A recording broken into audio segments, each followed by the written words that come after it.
بله، امان از کمبود کانتنت. خوش اومد به بازی تریس هیت یو، به اسپیدران بازی تریس هیت یو.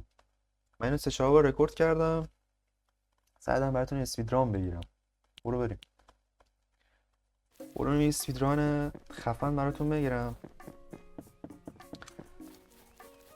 تو یوتیوب فارسی. اگه بهش گفت یوتیوب، اسپیدرانر رو براتون ثبت کنم که اسم من ثبت شه. بازی بولشت رو من اسپیدران کردم، همینجوری قراره اینو آپلودش کنم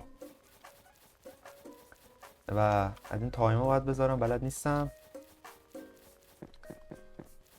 تایمو قراره اد کنم. آها، برو برو برو برو. این از این ایزیه کاملا ایزیه. این بازی برای من کاملا ایزیه. حد بازی ایزی رفتم خسته شدم. آها، این اسپیدرانه من حتی کاتم نمیتونم بزنم که اصلا اسپیدران تایمش معلوم میشه. ویدیو بعدی قرار نیست، نمیدونم چی ویدیو بعدی قرار نیست چی باشه. گفتم ویدیو بعدی نمیدونم چیه حقیقتا. قرار پس فرا ریکوردش کنم هرچی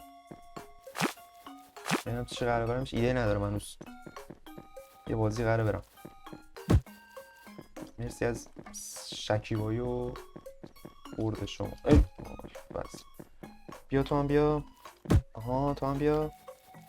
مرسی تو هم بیا. وای نمیدونست هر دفعه سورپرایز میشه میاد اینور. اوکی اینو بس سریع برم تو این. بودو بودو بودو بودو بودو بودو بودو بودو بودو میخوام اسپیدران کنم. بودو اسپیدرانه. بودو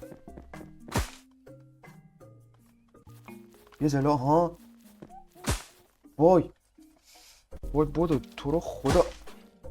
بابا تو رو خدا. آها رد کردم. اوکی نیا رد کردم. اوکی این از این.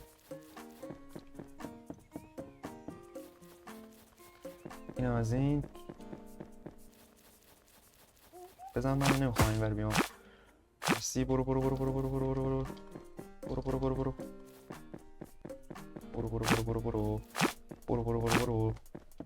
این از این. اینم رد شد. ایزی اسپیدران. یا بلند شو. وای yes you made it out of the forest. آقا اینم از اسپیدران بازی. what the fuck. آخ این ویدیو دیگه نتریکه کی میخواد بده؟ اسپیدران بازی بولشت رو رفتم. این از آخر بازی حتی دموی بازی بود دیگه. کامل بازی هنوز نیومده.